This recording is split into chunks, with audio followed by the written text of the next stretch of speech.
The summer I turned 10 was the best time of my life. For years I'd had trouble making friends with other girls, and out of nowhere I was accepted into a group of boys. We would ride our bikes everywhere, play games, and sit up all night just talking about superheroes. I loved it, and I started enjoying coming to school. That summer was the first summer we went to Everett's cabin. We biked up there with his dad and spent 3 days hiking, fishing, telling stories, building a treehouse, and chowing down on hot dogs. It was amazing, and probably the first time in my life where I felt truly part of a group.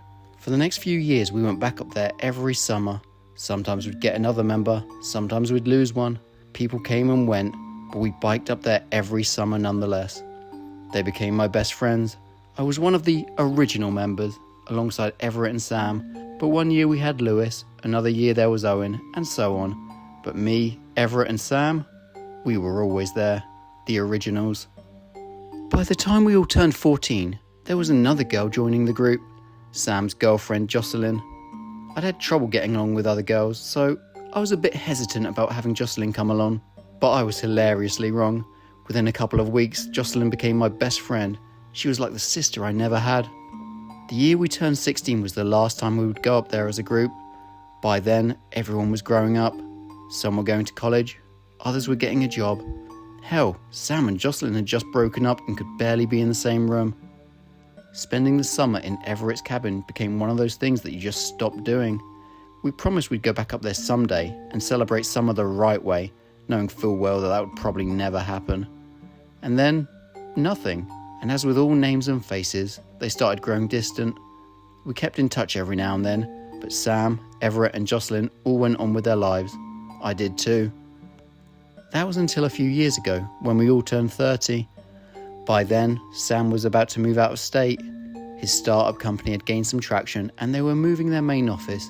He was hitting the big leagues. Jocelyn was planning a move to Scotland. She'd met this guy at university that she fell head over heels in love with, and the two of them had a long-distance relationship for close to a decade. Everett, well, he tried to play the family man. He had a 4-year-old son and a 2-year-old girl with a woman who was divorcing him. Oof. And me? Well, I wasn't dealing with my aging very well. I've had anxiety all my life and haven't celebrated a birthday since I was 14. I can barely look myself in the mirror, horrified at the possibility of seeing a grey hair.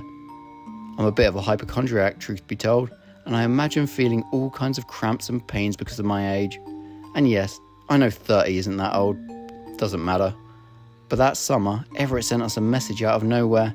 His family was selling the cabin, and he figured one more trip down memory lane would do all of us some good. The whole area was being sold off to a logging company at the end of the summer. Personally, I just think the divorce was getting to him. At first, I wasn't going to accept, but after seeing both Sam and Jocelyn agreeing to come, I couldn't say no. Maybe it would distract me from turning 30. So one sunny day in late June, I drove down from Morgantown back to Jupiter, not knowing what to expect. I figured I might get a nice weekend out of it. And as I met up with Sam and Everett, it was as if nothing had changed. They hugged me, we laughed, we joked around, and we laughed some more. Everett had rented us mountain bikes, and I got the blue one. Sure, they looked a bit different. Sam had put on a few pounds and had a thick pair of glasses. He was already sweating. Everett, who used to have dreadlocks, had his short and neat office-type haircut, and his eyes looked darker. But that was all just appearance. They were the same guys, same humour, same smiles, same favourite superheroes. Wonderful. We stopped at the supermarket. I was comparing beef jerky prices when Sam walked up to me. Jocelyn went on ahead, he explained. The roads are all dug up, so we're taking the tunnel. The Rosewater Tunnel? By the railroad? I asked. Yeah, nodded Sam. Shouldn't take long. Jocelyn is already up there. Made sense to me. Jocelyn was the outdoorsy type. She was probably up there making a fire by rubbing sticks together or something. But just in case, I brought myself a fire starter. You never know. And then we were off, riding bikes with the same people down the same roads. Sure, it all looked different, but it really wasn't. After all these years, it was still just me and the guys. For a moment, I felt this surge of optimism, like everything, somehow, might turn out alright. Everett took point.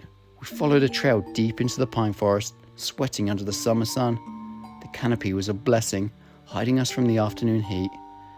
It took us a bit over an hour to find the railroad tracks. We followed them north. Sam was sweating like he'd never seen a bike before. Then we got to the tunnel. The old Rosewater tunnel wasn't long, but it was old. Everyone knew about it, but it was the kind of place that parents refused to let their kids go near. The place was probably covered in mould. Still, biking through it wouldn't be a problem. You could feel the draft coming through. The tunnel had a slight curve to it, so we couldn't see the other side. Still, Everett took point and howled with joy as he entered. The echoes bounced off the wall, reaching into the mountain. Sam followed, shrieking just as loud. We drove deep into the dark with the rhythmic thumping of the railroad tracks beneath us. Our bike lights shone as bright as they could, but the tunnel swallowed them. It was getting colder and colder, almost to the point of my breath showing. Little dust particles danced in the weak light. The sound of the spinning bike chains and thumping wheels echoed, and the air tasted like old moisture. Suddenly, Everett stopped. Then Sam, and soon I could see why. We were in the middle of the tunnel and there was something covering the ground. Snow. We were all standing there dumbfounded. Snow? In late June? That didn't make a lick of sense. That's just weird, said Sam. Let's keep going. Wait, said Everett. He stepped off his bike and walked round for a bit. I leaned against my handlebar, feeling the weight of my backpack. I hadn't even noticed how out of breath I was. Everett leaned down, looking at the snow. What's up? Sam asked. We going? Yeah, nodded Everett. It's just, I dunno. Dunno what? Like, where are the tracks? You're sitting on them, I added. What's the deal? No, Jocelyn's tracks. Now, I could definitely see my own breath. And Everett was right. The snow was undisturbed. Jocelyn couldn't have come through here, unless the snow had recently settled. But what, an inch and a half of powdered snow in late June, in less than a day? Nah. Everett got back on his bike. Let's just keep going.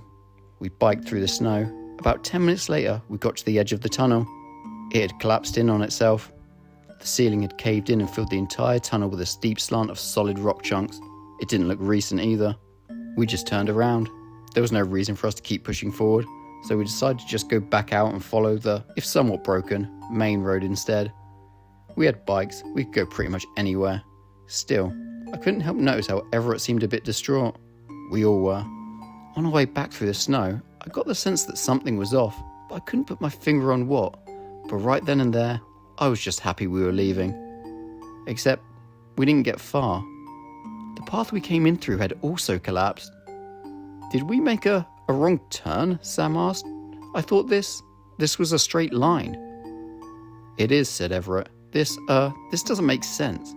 I didn't hear anything, I gasped. I didn't hear a goddamn thing. This is old. There's dust, insisted Everett. So we must have gotten turned around somewhere, smiled Sam. So we backtrack. It took us about 45 minutes to move from one end of the tunnel to the other, but both ends were definitely collapsed. How we entered in the first place was mind-boggling. It didn't make sense. At some point, we just stopped. We stepped off our bikes and sat down.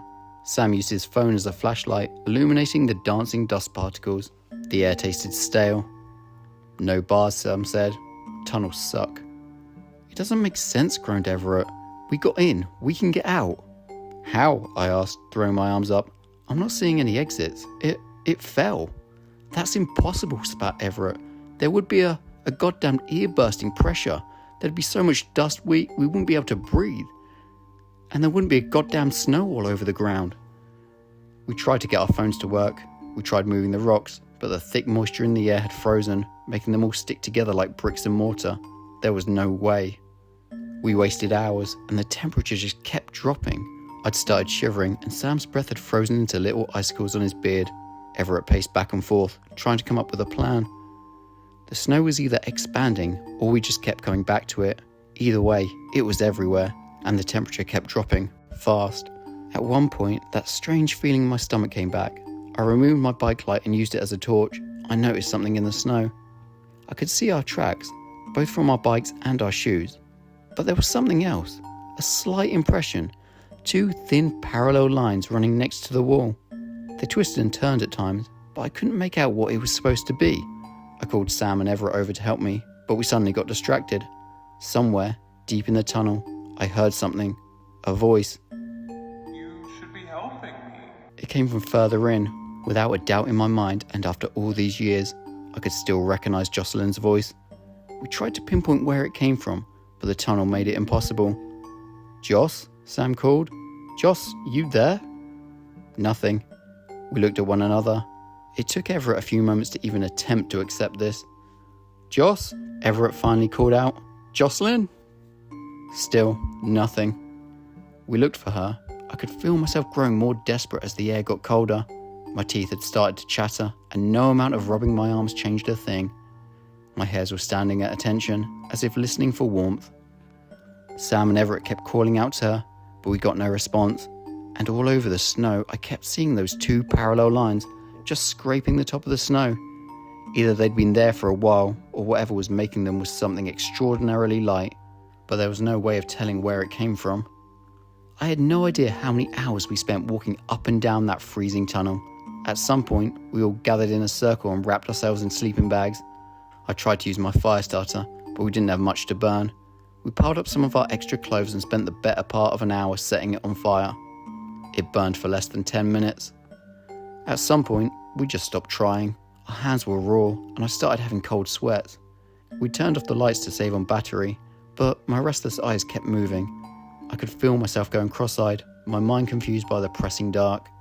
There was too much ground to cover. There might be some side tunnel that we might have missed, but we were losing hope. I didn't know what to make of it. Sam and Everett had gone through several cycles of arguing, making a desperate effort, being anxiously hopeful, and then back to arguing. Now they were just quiet. I would have preferred an argument. You should be helping me. We all looked up. It was distant, but not as distant as last time. I could hear Sam shuffling as he got up. He called out to Jocelyn again and again, but there was no response. Sam was growing more and more desperate, and his screams got louder. At some point, he stopped calling out to her. He just screamed. The arguing started again as Everett tried to shut him up, but I heard something. I looked up, concentrating on the sound. There was a slight reverb, like the sound bouncing off something metallic. I put my bike light back on and looked up, letting the bright cone answer my question. There were drain pipes running along the ceiling of the tunnel. Some kind of drainage or a runoff, said Sam, looking up. That's got a... Wait, this wasn't at the entrance. So it started further in, I said. Maybe there's a maintenance area. At that, Everett got up. Yeah, he nodded. Yeah, that makes sense. We followed the pipes, and I couldn't help but notice that the parallel lines in the snow seemed to be going the same way. They were roughly following the way the pipes were running in the ceiling. Sam and Everett didn't seem to notice. There might be another way out, said Sam, like a maintenance entrance. Yeah, agreed Everett. They can't have people running in and out of here when the trains are coming, right? My stomach turned. The stress was getting to me. I wasn't usually the quiet one of the group, but crawling around in the dark just weighed my entire mind down. It wasn't supposed to be cold. It wasn't supposed to be dark. We were supposed to be making hot dogs by the cabin. There was a faint tapping sound, something banging against the pipes somewhere up ahead. Sam and Everett pushed forward. And there it was, a maintenance door. We all got excited. We ran up to it, and the moment Sam put his hand on the handle, I shouted at them to stop. They just looked at me, barely illuminated by our combined electronics. I could see the parallel lines running in the snow leading into the maintenance door. I pointed it out to Sam and Everett, who didn't pay it no mind. Sam thought it was water drops from condensation. Everett didn't care. It couldn't be water drops. It was too cold and too consistent. Something in me screamed at me to just not go further. This was bad, but the door flung open and we stepped inside. There was an awful smell in the air. Chemicals, mostly ammonia. It took some time getting used to, but we pushed on. There was a small corridor leading us further in, branching into maintenance tunnels that were so small that we had to move sideways to fit. We couldn't find an obvious way out, but we could make an educated guess. We just had to find a way that pointed us either straight forward or straight back, following the curvature of the Rosewater Tunnel. At one point, we hit a dead end. As we turned back, I was suddenly first in line. Then we heard it again. You should be helping me. This time, it was just down the hall. It was so close it chilled me more than my freezing breath, and for a split second, I could swear I saw something move just at the edge of the light. Something that retreated into the dark with a rhythmic sound, and it was leaving behind those strange parallel lines in the frost-covered floor. We got back to one of the maintenance hubs. The drain pipes coalesced, leading us further in. We stopped for a while as Sam was out of batteries. "They will come looking for us," said Sam. "We should just go back and wait." "We'll freeze," I said. "It's absurd, but we'll freeze." "She's right," agreed Everett. We gotta push." "Then I go second. I don't have a light." We agreed. And as we turned around, there was Jocelyn. We could barely make out her shape at first. She looked taller, and her hair clung to her face like she'd crawled out of a cold bath. She just stood there, barely keeping herself upright. Sam and I stood there in shock, but Everett burst into action. He sprinted forward towards her. In a whiplash-like motion, Jocelyn was pulled back into the dark. She didn't make a sound. I noticed two things. One, that her legs didn't move, and two, that her feet barely touched the ground, leaving parallel lines on the frosted floor. Everett rushed after her, screaming her name over and over like a desperate parrot. I was right behind him, and Sam was trying his best to keep up. We ran, seeing whiffs of her head disappear further and further into the darkness. She was moving fast, and we could barely keep up. Just seconds later, as we came to a four-way junction, she was gone. Everett fell to his knees, panting. I stopped just short of tripping over him. She's here," Everett panted. Something's wrong." I spat and tried to stay in motion to keep my sweat from freezing. The salt stung my eyes. Why? Why is she doing this?" he asked. "What's going on?" "Wait," I said. I turned around. "Where's Sam?" We backtracked. We tried to mentally map those labyrinth halls, but we just came up with dead end after dead end. Sam was gone, disappeared into the dark. And somewhere, far ahead, we could hear something again. You should be helping me. But this time, in Sam's voice. Sam's broken, drawling, drawn-out half voice. It made the drain pipes reverberate, shaking with excitement. This time, we turned the other way. We couldn't keep getting pulled further and further in. We made a silent agreement that whatever was in there was something we didn't want to see. We had to keep going, and once we got out, we could get help. We have to follow the pipe, said Everett. They have to lead outside at some point, or they'll just lead us further in. We can't keep running in circles. We pick a path and we stick to it. He grabbed my shoulder. Even with the barely functioning light, I could see the panicked size of his pupils. I nodded, whatever it took for us to stick together. We must have walked for hours, and finally, it opened up into another junction. This one was only 2 adjoining corridors, but by now, we'd moved around so much there was no way to tell what was north, south, or in between. We could only guess. You pick, said Everett. And I did. We followed one of the halls, and I could hear my footsteps growing louder. The echo was increasing. Moments later, the hall opened into a kind of hub area where all the drain pipes coalesced. It was much larger than expected, with solid concrete walls and floors. Dozens of pipes led here. Everett was about to rush forward when I put a hand on his shoulder. I looked around for a bit, but he brushed me off and kept going. Wait, I called out, pointing. There was something up ahead. It was impossible not to recognise Sam, his body hanging limp, inches off the ground like a stringed-up puppet, his skin white as snow, with icicles hanging from his beard and hair. He didn't move. You should be helping me. His body groaned without ever moving his mouth. The shadows behind him moved. The very dark of the room, it moved. And at that moment, I realised there was something oil-slick and dark slithering along the pipes, holding Sam up like a ventriloquist dummy. Should be. I could see Jocelyn's bike, snapped in half and thrown into a corner. Strange flowers grew along the edge of the wall, like little sunflowers, frozen and blue. I could see Jocelyn's backpack torn open and thrown across the floor, the hot dogs trampled and abandoned. And there, at the very edge of my light, I could see Jocelyn's frozen hair splayed across the concrete in a pool of frozen blood. Unnatural hands crawled across the drain pipes, causing a rhythmic thumping, and just as the horror of this vision sunk into me, my mind exploded into panic. It was like watching through my eyes like a passenger, surrendering completely to whatever power would get me out of there. My mind lit up the world with fear as a real and tangible threat started coming our way, and it was dragging Sam along. I bolted back out the door. Something was right behind me, but I didn't know if it was Everett or that Sam thing. I didn't care. I didn't care the slightest. I turned a quick corner. Everett followed. The Sam thing couldn't keep up, and whatever held him just tossed him aside. I could hear his body shattering like a gypsum statue, his body frozen solid. Another corner, a quick turn, too quick. I tripped on my own feet. I fell, and Everett fell right after me. We ended up on our sides, lying face to face. Something in my elbow broke, and I couldn't get up. Then, Everett stopped. I did too.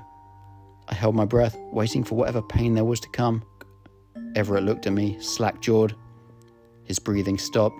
A long, mosquito-like appendage had extended down from the drain pipes, piercing the back of his skull, like popping a water balloon. It was sucking out his warmth, making his skin lose its colour. Eyes sinking into his skull, freezing. Nails and tongues turning black. Skin cracking like porcelain. Membrane shrivelling into nothing but dry meat. You helping me. I couldn't look away, but as my light dwindled, all that was left was the cold of his touch and his words, frozen in time. Should be. As my light went out, all that was left was that one desperate plea, and for a moment, it sounded just like him. Helping me. Helping me. I must have stayed there for hours, growing colder by the minute. I just lay there, listening to him slowly learning how to talk with Everett's body. My tears had frozen my eyelids shut, and my shivers had subsided to a deep, throbbing pain. At some point, Everett was lifted off the floor, and as a cold spike poked against my skin, I realised I could barely feel it. I was too cold. The creature must have thought the same thing. As it left me there, I had no warmth left for it to feast on. I was no longer interesting prey. I'd accidentally sprained my elbow as I fell, and I could barely feel my legs. Further and further away, I could hear the rhythmic thumping as the creature moved along the drain pipes. The pleas of what remained of Everett grew more confident and distant. At some point, it wasn't interested anymore. I fumbled down corridor after corridor, trying to keep my eyes open. And, out of nowhere, the tunnels seemed to open up. On the other side of the Rosewater Tunnel, the light blinded me. The sun of late June promised me that I was finally safe. Now, this was all about 5 years ago. Law enforcement insist that we were urban explorers who messed up. There had been reports of rock slides near Rosewater Tunnel, and they figured that Sam, Everett and Jocelyn had got caught in it somewhere deep in the abandoned side tunnels. They didn't take any other report or indication of wrongdoing seriously. That I had frostburn in late June didn't seem to bother them. I've been holding off on writing this story, as it was technically open for investigation until last September. They finally closed it, officially classifying it as a kind of spelunking expedition gone wrong. They swear they've investigated the tunnel, but I've yet to see a single squad car anywhere near it. I don't think this is over. I've since left it all behind. The town, the people, the past, and whatever future I have left, I will cherish.